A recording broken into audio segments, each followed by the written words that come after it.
The broadcast is now starting. All attendees are in listen-only mode. Good afternoon, everybody. I'd like to welcome you to the FileMaker Academy class. It's a FileMaker ecosystem. My name is Marshall Michaels. I'm the Vice President of Product Development with Anvil DataWorks, and with me and our instructor is Chuck Melton. He's the manager of Anvil DataWorks, and today he briefly showed me a really nice interaction between SQL systems, FileMaker, and different ways that they interact, as well as dealing with the iPad and mobile devices too. Chuck, I understand you got some slides, but you're not gonna kill us with PowerPoint. You're going to show us some slides and then show us a demo. But before you do that, a little housekeeping. There are questions. There's a question tab. If you've got a question as we're going along, go ahead and fire it in there, and I'll try to grab it and read it to Chuck so that we can answer some of your questions. FileMaker Academy, you can go to our website. It's FileMakerAcademy.com. It's a consortium of 6 FileMaker developers across the United States. And what we're trying to do is just broadcast the news of FileMaker and everything FileMaker, and try to educate as many people as we possibly can, because obviously we love the FileMaker solution. So without further ado, Chuck, take it away. Thanks for the intro, Marshall. So just a quick bit of housekeeping. We're going to run through a series of a couple of slides to introduce some of the concepts, and then we're going to launch into a demo. So the topics that we're going to hit in the slides are going to be why you should really think about pursuing some integration between your FileMaker database and other systems, FileMaker on the desktop and why that's still a good idea, the power of ESS, FileMaker on the web, FileMaker Go, and how to use this demo, which will be an important part of it. So a lot of the beginning part of this is not going to be very technical, and for those of you who are FileMaker developers and are really interested in the mechanics of this, we're going to be putting this demo out with all the files, as well as an Amazon EC2 server image that you'll be able to install FileMaker server on and sort of play with the things that we've come up with. So one of the big things with being a FileMaker developer is we find ourselves living to eliminate repetitive tasks through business process automation. This infographic on the right, for any of you that read XKCD, this was the comic yesterday, and it really shows what the time saving is of increasing efficiency through automating tasks. So you can see that if you perform a task 5 times a day, and you can shave 5 minutes off of that task, over the course of 5 years, you'll be able to save yourself 4 weeks of time.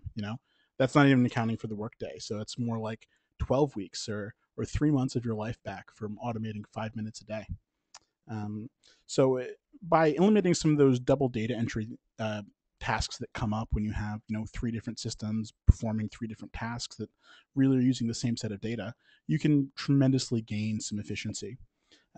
Another big point to consider is that accuracy really increases when you're not rekeying data.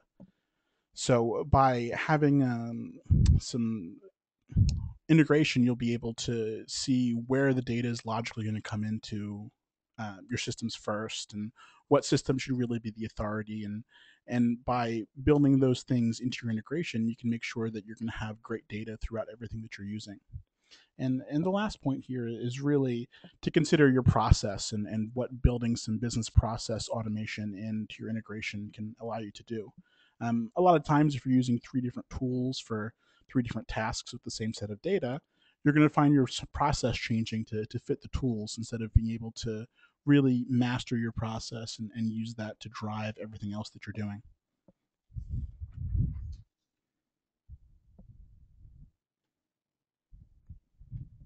Did you have XKCD draw that for you?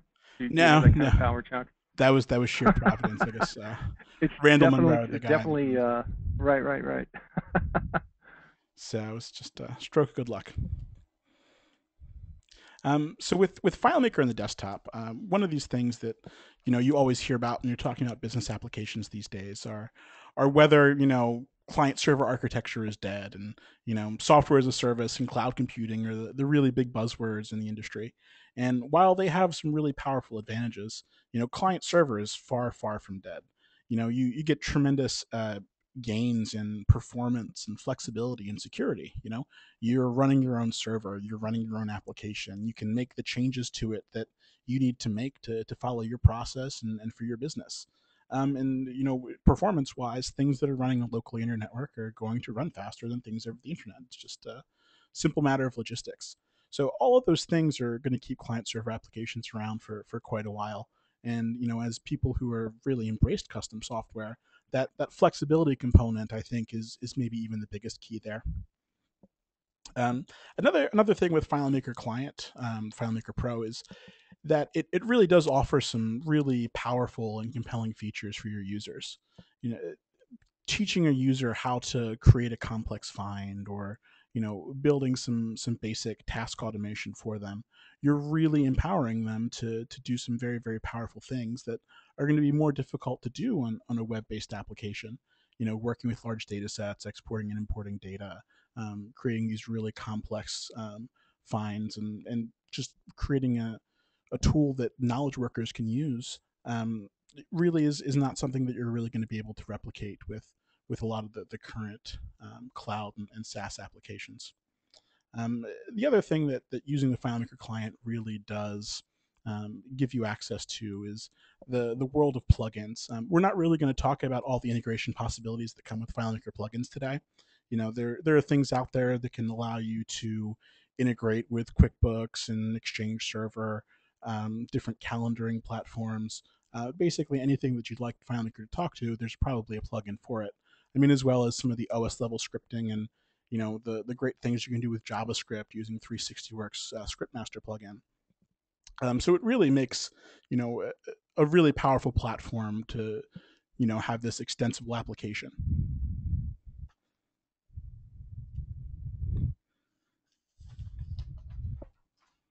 The next piece we wanted to talk about, and I'm sure we've all been hearing about this pretty much since FileMaker 9, is the power of the external SQL sources feature with FileMaker. This was really a game changer, and we're not going to go into too much technical detail about it right now, but this has made FileMaker really one of the best tools in the market for a strategic workgroup level application. It's a really reliable enterprise database integration tool. So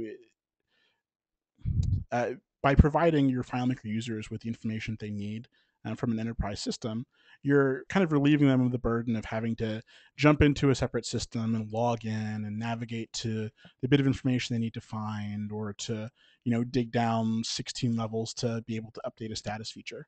So depending upon the business rules for whatever applications you're using, ESS, it removes that temptation to get up and grab another cup of coffee before re-entering the same bit of data in a different place. Gives you a lot of access to things that are typically isolated in those enterprise data stores. Chuck, I got a question from somebody that wants to know, when you're out there, amongst the Anvil clients, what percentage of ESS on the projects are you seeing now? Is it 10% of the people are starting to use it? Is it something that you see people using more, or I would what's say your impression? probably 60% of our client base has a real use for it. Of those 60%, I would say 30% have something in place.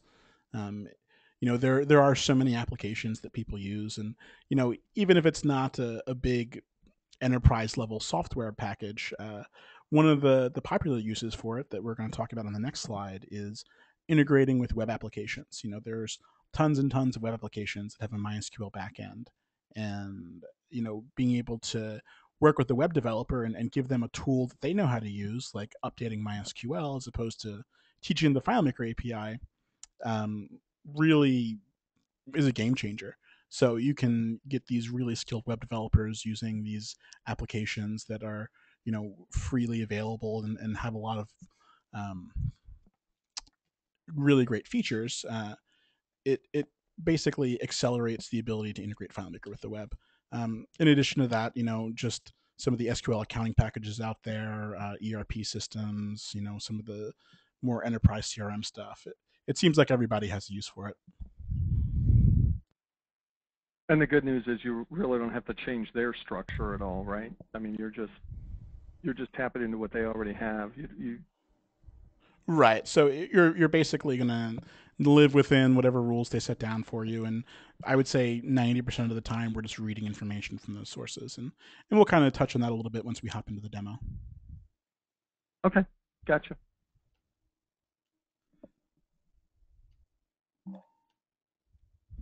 Okay.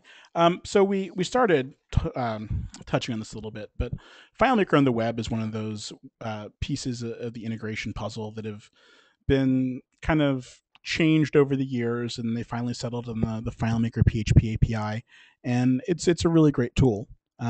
So typically, what we see as uses for the PHP API are quickly gathering some form data, which we're going to show a little bit later, and maybe displaying some basic information.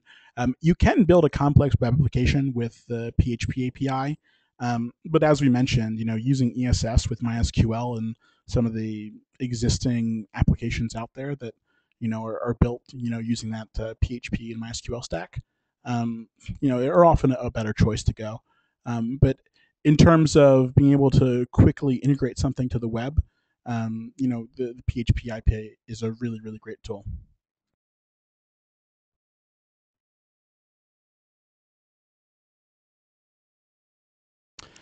So the next piece is really FileMaker Go, and this has been sort of the latest game changer. When you look at some statistics, mobile devices are currently outshipping PCs a factor of 6 to 1. So that includes smartphones and tablets. Of those, 2 billion devices that are scheduled to ship in 2013, almost 40% of those are running iOS. So those are the most recent statistics that I found, and that really provides a huge potential install base for FileMaker Go. Um, for those of you that haven't used FileMaker Go, uh, it is pretty much an unparalleled rapid application development platform for mobile apps. It's the same FileMaker skills that you have, and FileMaker provides some really great tools to help you sort of frame out that mobile app. Um, and for the first time, we're seeing wide adoption of tablets in the business.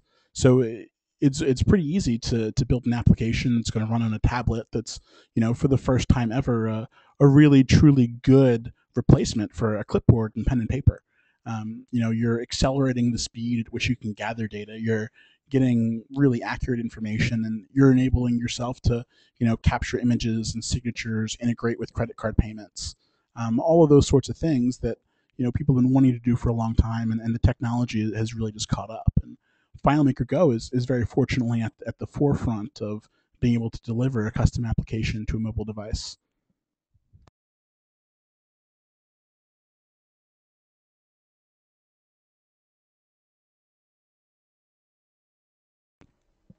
So before we jump into the demo, I just want to give you some notes about how you're going to be able to use this demo.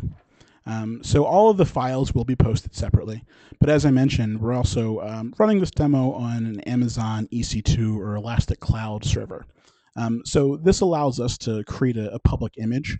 It's not going to have FileMaker server installed on it, but it will have the FileMaker databases. It will have Microsoft SQL Server. It will have the AdventureWorks SQL Server database on it, as well as the ODBC data source that we're using and the web files. This will allow you to basically spin up your own test server. And EC2 is a really great platform for doing these sorts of demos and learning and testing, because you're not having to go through the effort of reconfiguring your own servers or creating a new VM in your environment. It allows you to basically at will create a new sandbox and play with it. So like I said, the only setup is going to be installing FileMaker server and deploying the FileMaker web publishing engine. So the examples that we're going to go through are intentionally simple.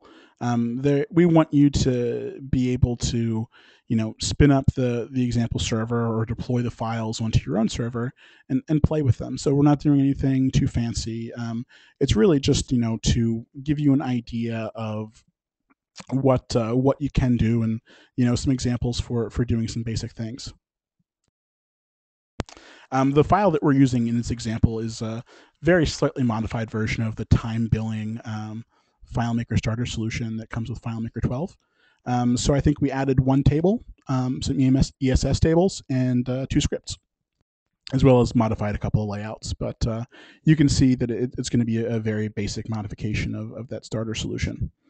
And the scenario that we wanted to sort of frame this demo around is a company called the Anvil Bike Company. And they've started offering on-site service for the AdventureWorks brand of bicycles. For those of you that are not familiar, as I mentioned earlier, AdventureWorks is a demo Microsoft SQL database that's been around for quite a long time. So if you've ever sat through a Microsoft SQL tutorial, their chances are that you've seen this AdventureWorks database. So in our scenario, the Anvil Bike Company has been given access to pull up customer information and order history from AdventureWorks so they can see what equipment a potential customer has before they're sending somebody on site to do the service. And Anvil Bikes also wanted to provide a special web page for the AdventureWorks customers to request an appointment. So all this kind of leaves them with 3 different systems. They have this web system that they want to be able to handle a request, and I'm sure most of us that have a contact form on our website just generate an email, and that goes to an inbox, and all that information gets processed at some point and rekeyed into whatever system that we're keeping track of that information in. So we have the web system, we have their FileMaker data and time entry system, and then they have this enterprise SQL system.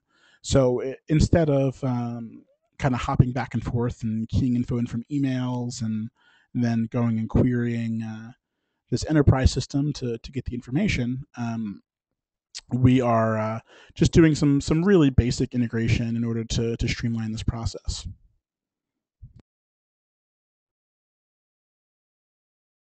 All right, that's enough PowerPoint for now. We can go and hop into the demo.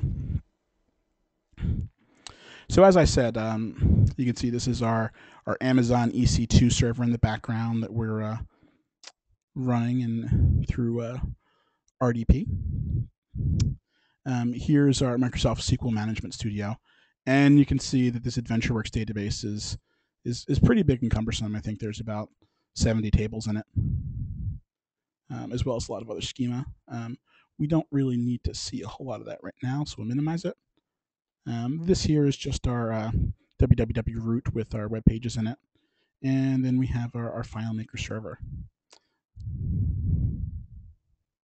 So the environment is pretty basic. We have one server. It has our FileMaker server, our Microsoft SQL server, and our web server all in it. Typically, you might have your SQL server someplace else, but for demo purposes, we just have it here. And the one other piece to this integration is setting up our ODBC data source. So you can see right here that we have an ODBC data source set up with our AdventureWorks database, and we're using that SQL native driver. You can get the list of all the supported drivers on the FileMaker website for whatever database platform you're using with ESS. Now to kind of show the database itself, this is our basic time billing example with FileMaker. So it just has some information here about who the customer is, what their time is, and then we added these 2 other portals, one for their service requests and one for their products. So to kind of show off the differences between what kind of comes out of the box in the solution and sort of what we built out, I'll just open up the Manage Database dialog window. And you can see all of this stuff down here are the SQL tables. Those are the tables that are displaying data from data sources outside of FileMaker. So you can see here our data source shows as AdventureWorks and not the current file. So it's a pretty abstracted database, and you can see that we're kind of linking into our customers through this email address field. And they have a person table and so on down the line until you finally get to this products table, which is what we're going to be working with. Other than that, we added this one service request field, or service request table, I should say, that's going to be tracking the information that's coming in through the web. Go ahead and discard those changes.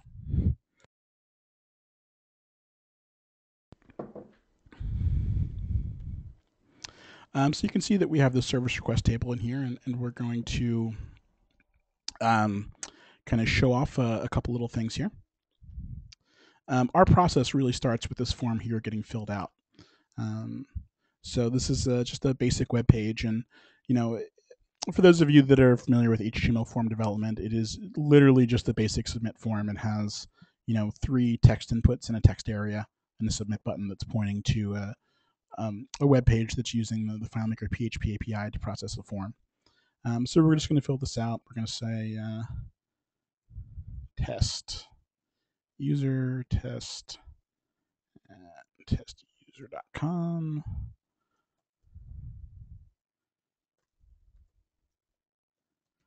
So they filled out their form. They're submitting their form.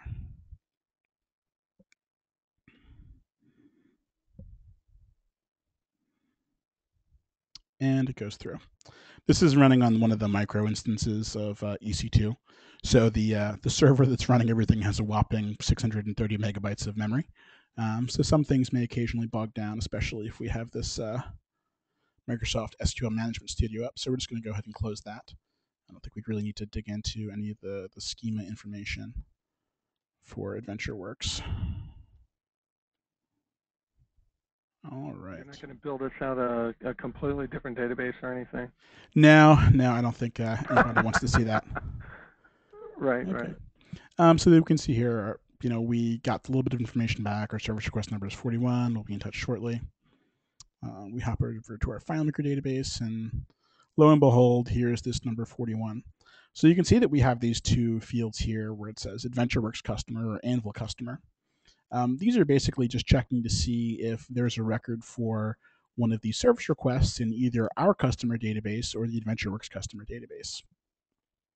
And by building a little bit of logic into this, you can start seeing where you can, get some advances in efficiency.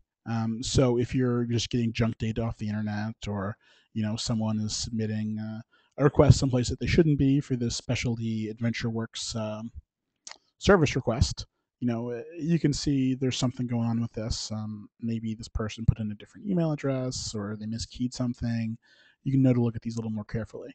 Somebody like this, where you can see that they're already in the Anvil database, as well as the AdventureWorks database, that this is going to be a really easy person to deal with, and they're going to have good information. So we're going to cheat a little bit, and we're going to look up some different contacts. So if we go to our SQL database and go to our sales customer table, you can see that there's almost 20,000 records in here of SQL data for our AdventureWorks database. So these are all people that are customers of AdventureWorks and have some information in it. So if we copy this email address, this arthur14@adventureworks.com, come back here, and we're going to do another Anvil bike service request. Arthur,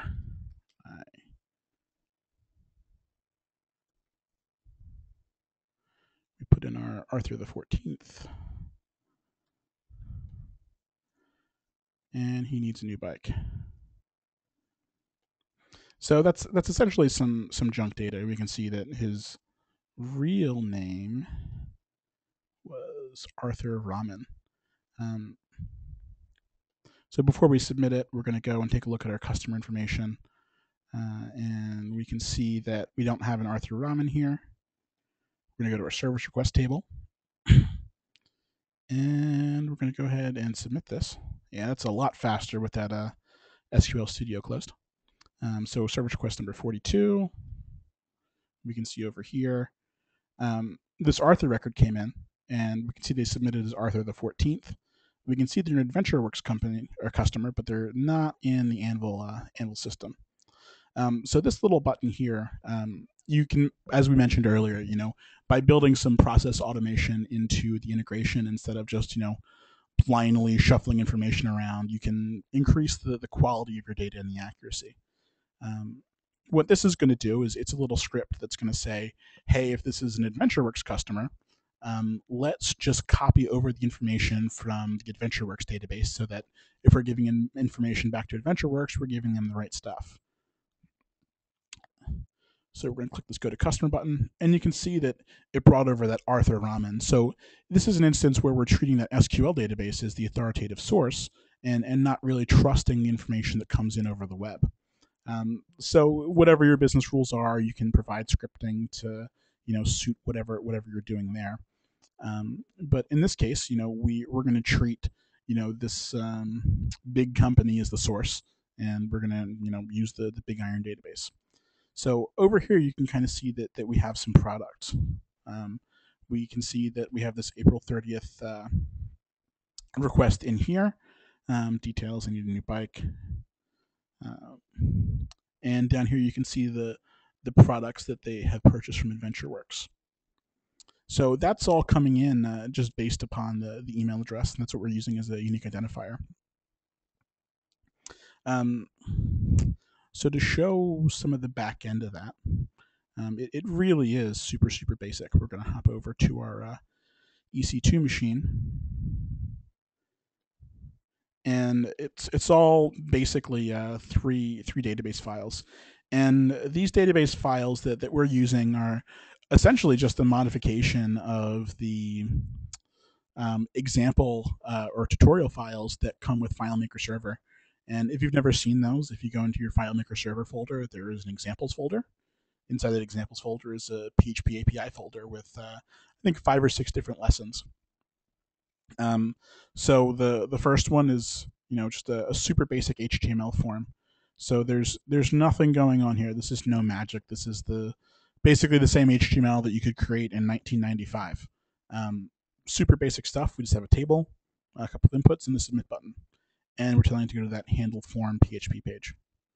The handle form PHP page, also pretty simple. I think it's all of 20 lines. We're making sure that we have access to our database. That DB access PHP is literally just the FileMaker tutorial file with some different pointers going to our new information for the database. Here we're just doing some quick processing. Again, the exact same technique in the tutorial file. So just taking a look at the FileMaker tutorial, we'll show you exactly how we're doing that. We're just grabbing some values out of our post array and creating our new array for data. And then we're using this very simple add record command from the FileMaker PHP API. So those 2 lines are what inserts the record into our database. And down below is just some additional information for some error checking and 2 commands to get the record ID back out. So there's plenty of tutorials on the FileMaker PHP, so I'm not going to bore you with any information other than to show you that getting this sort of data gathering capability with FileMaker and the PHP API is extraordinarily simple. It's essentially 4 lines of code plus a submit form that probably already exists on your website. So something like that is of tremendous value. If we go back and reference that XKCD efficiency chart, if you get 5 service requests a day and you're spending 3 to 4 minutes keying it back into your system, that's a pretty tremendous savings for not a lot of effort. So that's the first piece where this integration really starts to kick in and show some value.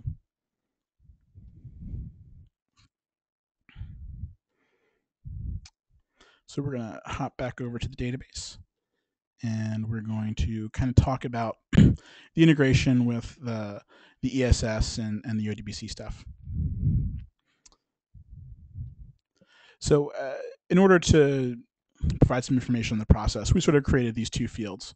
This is valid AdventureWorks and is valid or is current customer. And all they're doing is they're checking to see if the relationship on either end of our service request is valid. So if that email address in our service request matches somebody from the AdventureWorks system, we're going to show them in the service request processing queue that, yes, this is an AdventureWorks customer. If they're already an Anvil customer, we're going to just indicate that they've already done some business with us, and they can go right through. Depending upon what your process is and what kind of information you're getting in and what kind of information you're linking to, you can build all sorts of little indicators to help sort of clarify and sort the information that's coming in.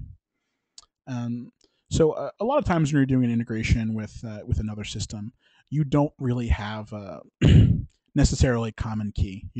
You might have a customer ID, or you might have um, an email address, for instance, is usually a pretty good unique identifier. When you're going to do these integrations, you really need to start finding some common ground in order so you can start linking up your information. In this case, it was just the easiest to use an email address. It could be the case that we could be collecting an AdventureWorks customer number, or a contract number, or any number of values that could potentially be unique, or at least slim down the possibilities. And you may find yourself doing some compound joins. For instance, you may want to find every Arthur Rahman that lives in the 21234 zip code.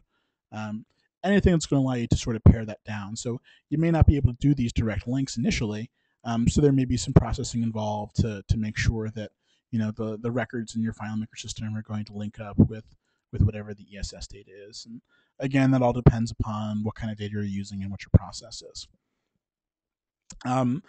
The other sort of thing to sort of keep in mind is being able to decode the schema in whatever enterprise database that you're using.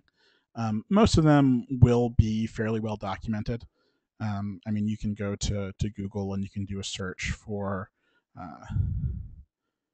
AdventureWorks database schema, and just do a Google image search. You can see this is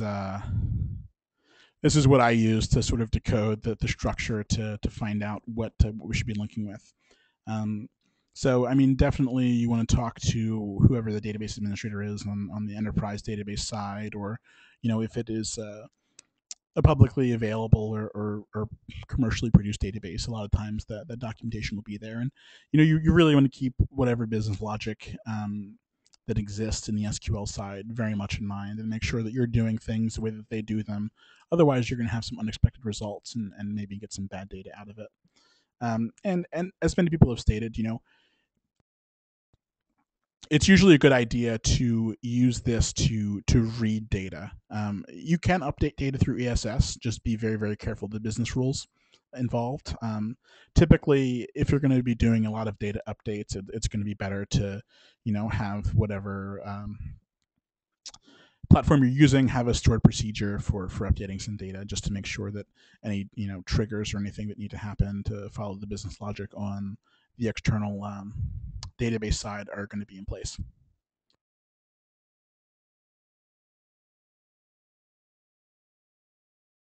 All right, so the next thing we're going to do is kind of show what FileMaker Go looks like with this system. So one moment while I get that set up.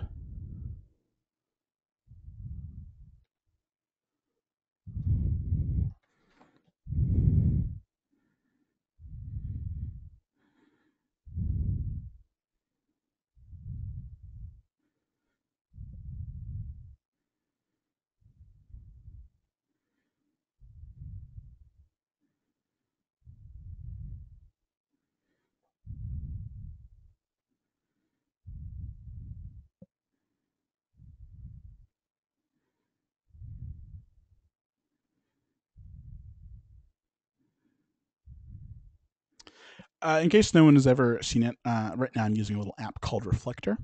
It basically allows you to do AirPlay streaming of a mobile device onto a Mac. And if you find yourself having to demo any mobile applications, it's really a lifesaver. So you can see what we did here. Let me just go ahead and close this.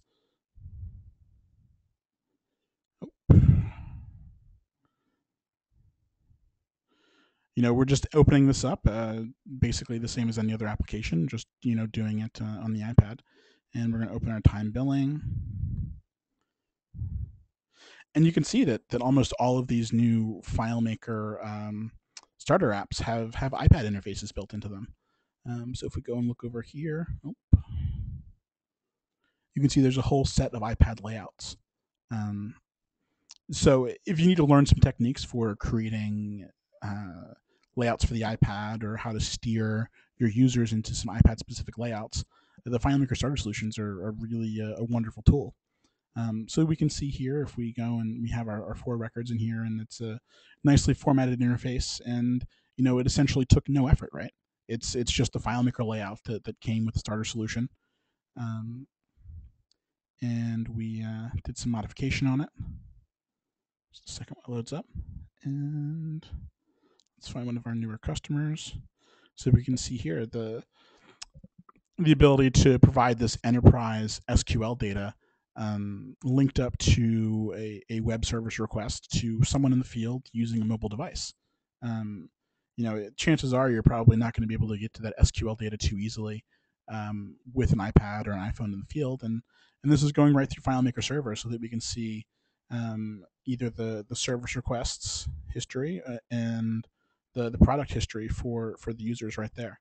And it's, like I said, in terms of a quick way to deliver this and to create a mobile application, FileMaker Go is almost no effort. If you compare it to either developing a mobile website that's going to be able to deliver the information, the development cost for FileMaker Go is going to be much less. If you look at developing a native application, you're talking a substantial savings in simply development time. So another word about these things, you can build these so that they can go entirely offline. We're not going to show that in this demo, but we might be able to have a basic synchronization method built when we do release the demo files in order to be able to take an offline. I actually wouldn't be able to show you an example of it because taking the iPad offline is going to remove it from Reflector here.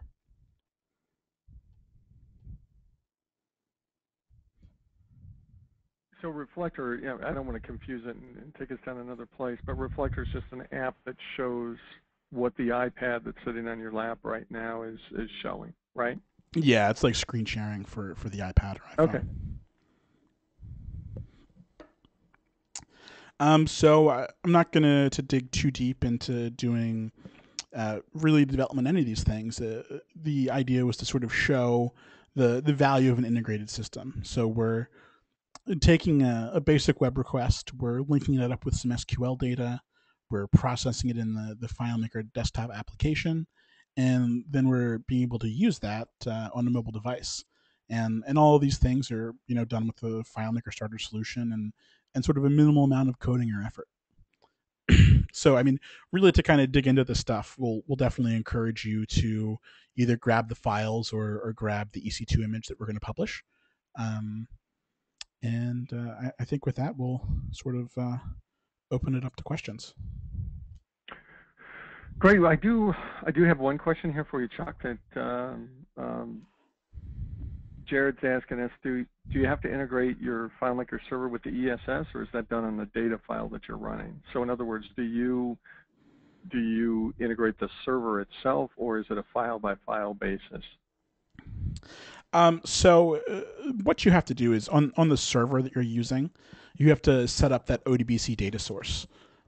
So that basically gives a conduit for any application on that server to talk to an external data source using an ODBC driver. Now, your FileMaker data file is going to make reference to an ODBC data source in a specific location. So it's going to expect to find that ODBC data source configured on your system in order to interface with it. So the answer is basically both. So you have to have the server configured in terms of having the data source there, and the file needs to be configured to talk to that data source. Okay. I've got another one that they're asking: Can you set up the iPad so that you could enter data into that SQL system, and what are the implications of that? You certainly can. Again, I mean, whether you're entering it from an iPad or a desktop application, you have to consider the logic of the system that you're going to enter into. So while you can see all of the data and all of the table structure, You may not know that you need to have a certain value in the record, or it's going to break something, or changing the status of something could potentially cause some downfall there. Uh, so Okay. Charles is asking, Chuck, do you recommend doing a sync with something like Mirror Sync, or creating kind of a log system within FileMaker that then you can do it that way?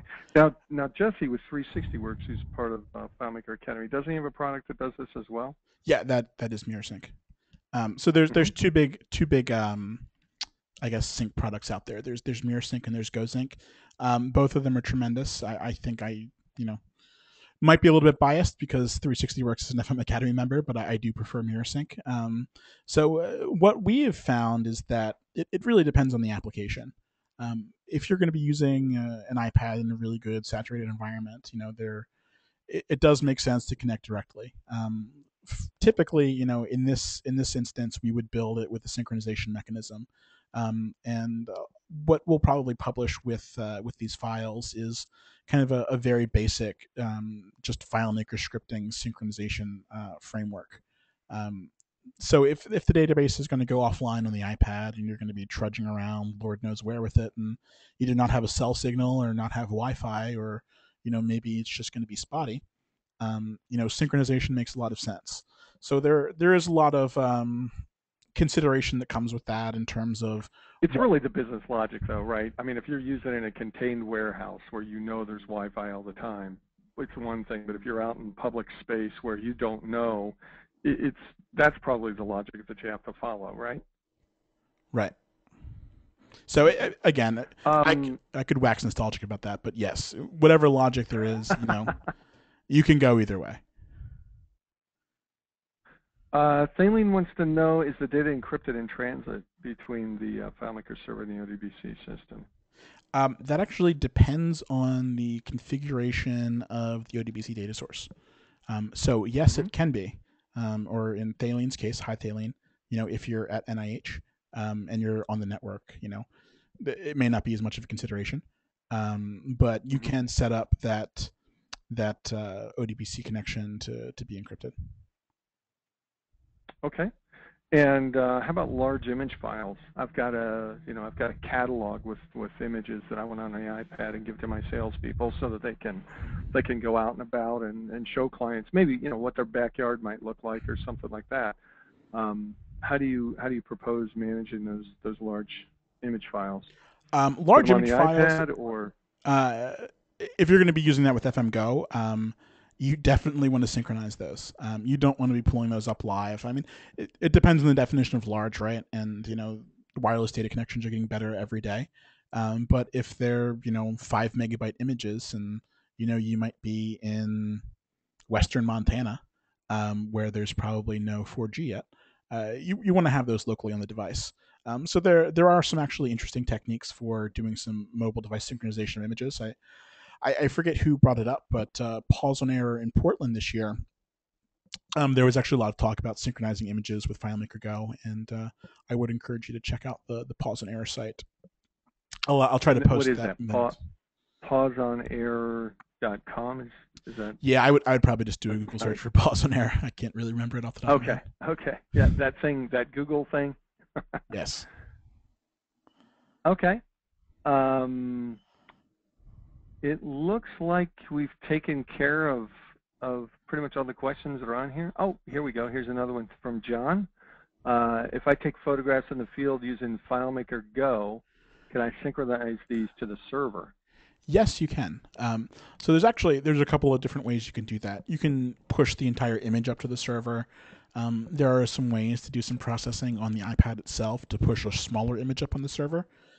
It depends upon the quality of the image that you want to get out. I think typically. Well, let's take that landscaper that wants to take a picture of a the before picture and put it into a FileMaker database so that when he gets back he could maybe bring it up and do some changes to the photo, maybe in Photoshop, add some trees, bushes, whatever. So something like that I think would be a good scenario. Yeah, I mean, so something like that, you can definitely synchronize those images. I mean, especially if you're doing it over Wi-Fi. I think by default on my iPad, the images come back at like 1-ish megabytes apiece, and syncing over Wi-Fi to a remote server, you don't really notice the hit that much. If you're going to be syncing like 150 images, you might have a different opinion of it. But if it's just 5 to 10 that you took in a day or something like that, you probably just want to do the synchronization. So the iPad actually changes the resolution when it sends it back to the server based Um, on your internet connection? Is that what I'm hearing you say? no, it's just the default image size that the cameras take. Oh, I see. I see. Chuck, how many, I got kind of a twofold question for you, and this is coming from me. When you're out there amongst our customers and working with them, what percentage would you say are starting to integrate iPads and FileMaker Go into their solutions? That's question one. And question two, how many people are you seeing that could do it that aren't? And if they're not doing it, why do you feel like they're not? I guess that's three questions. Okay. Well, I would say that a very large portion of people right now are really building some sort of Go layout or dedicated Go application into their FileMaker solution. And it's not hard, right? I mean, it's not hard to do this. The layouts exist, right? Right. I mean, so like I said, taking a look at the FileMaker starter solutions and all of the webinars that other people have given talking about Go development and best practices for Go development. There's a wealth of resources out there for getting started, but kind of making the case for it is sort of more um, germane to our discussion today. And I personally don't carry a laptop around most places I go anymore. I have the iPad with me, and Mm-hmm. you've really seen this tipping point where having your strategic business applications on a mobile device is more important. These iPads and iPhones aren't just for email and web browsing anymore, right? You want to be able to Right, do right. stuff with them, and But what do you feel like people are? Why do you feel people aren't going? Clients who might not be going, or they don't know about. Well, I guess if they don't know about it, that's our problem. But if you're presenting this to them as a solution, because it seems to me like you can increase the velocity of information for billing, for reporting, for get the information out in front of your field people. It comes back very quickly to the server. What do you think are some of the common things why people don't want to do this? I think that people may not have seen good examples, right? They Okay. it's a matter of changing the concept of it being something novel to being something truly valuable. Um, for the first time, the technology is there to build something that is going to be better than a clipboard, a piece of paper, and a pen, and to do it for an affordable price. Right. I mean, pen and paper is Right. really great technology, right? It might be old, but it It certainly never needs to works. be rebooted. No patching. Right. Right. Right. So kind of the downsides are, personally, if you give me a piece of paper, I guarantee you I'm going to lose it within 24 hours. It's going to be gone. It'll be somewhere. I just can't hold on to it. My handwriting is illegible. So if I were, one of our service techs in the field in this scenario, the information that I'd be giving you back for billing is going to be getting there weeks late, if at all. The receptionist or whoever's processing the billing information is going to have to call me and ask me what I actually wrote down. It kind of removes all those nightmares, and like you said, it accelerates the process. That information Right. is suddenly there. It's in the system. It can be billed more rapidly. You have accurate information. You're able to provide people with information. It's really gotten to the point that it is a better solution. Right. So the fears of before really aren't there anymore. I mean, it's very cool what you showed as far as I've got this big Mambo SQL system that now I can trickle out to an iPad and use it that way and review information and things like that. It's very cool. Can you bring up the FileMaker Academy website for me real quick? Oh, Sure. no, this is a great segue. Go ahead and leave it on there. Um, the next topic that we're going to be doing is going to be announced soon by Skeleton Key. They're one of the FileMaker Academy members in St. Louis. Mark Richmond and his crowd do a great job in the Midwest. So you'll definitely want to check that out. It's going to be on Tuesday, not Tuesday. but we won't hold that against anybody.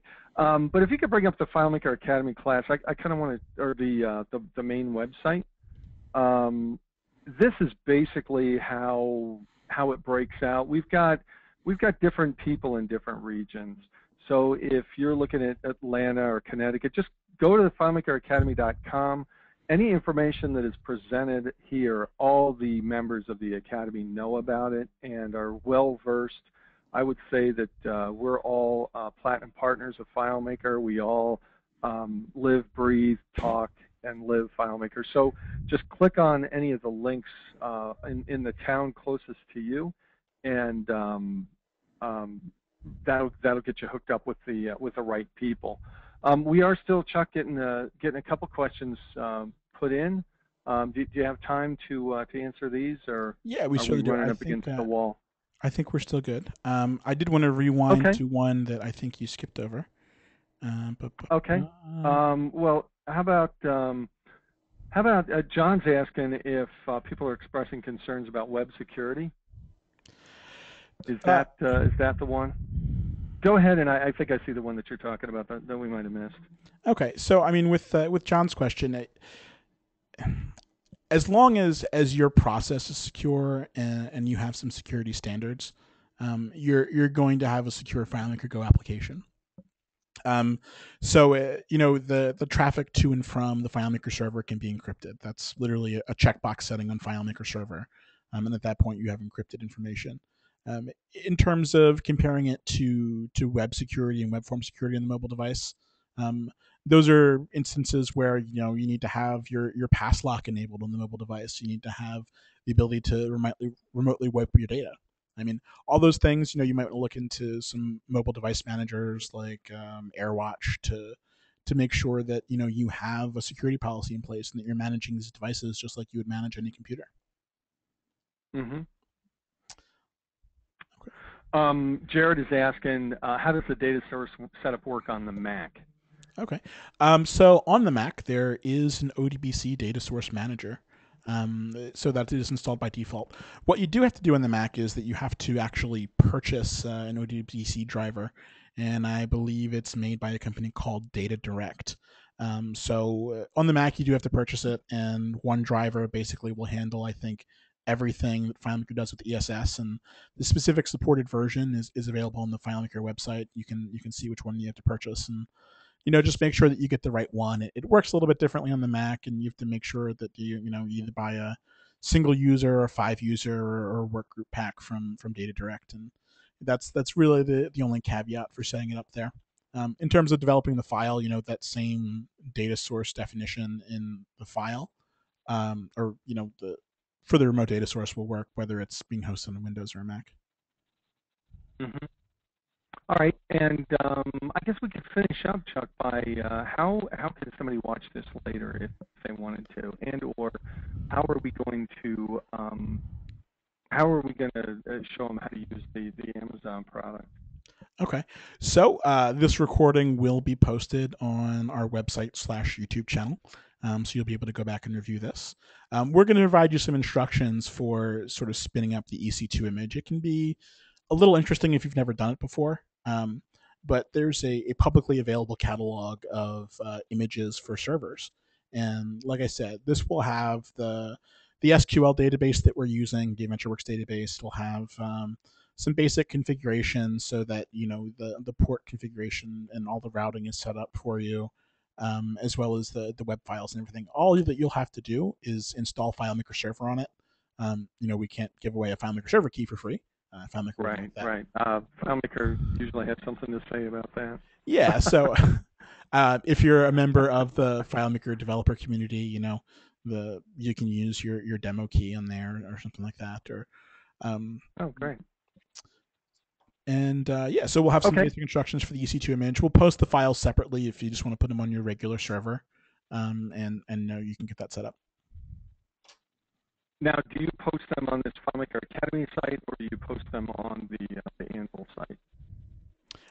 Yes, they will be in both locations. Okay, both locations. And Anvil is anvildataworks.com. So, Chuck, I think you did a great job. I don't see any more questions, and we're almost at the top of the hour, so I'd like to go ahead and wrap it up. Okay. But There's like I said, one more if you question that have, I'm going to address. oh, So Landy okay, sure. asked if you could use a secure VPN to basically VPN your iPad into the network with your server and worry about security. Yes, you can do that. And Okay, we have a number of government clients that are using that method. perfect. So did you have another slide as kind of a closing slide for us that I might have jumped around? There you go. There's the FileMaker Academy site. There's our site, and everything that you need to know. Skeleton Key is doing the next one. It should be very good. Those guys are awesome. And I guess that's all we got, right, Chuck?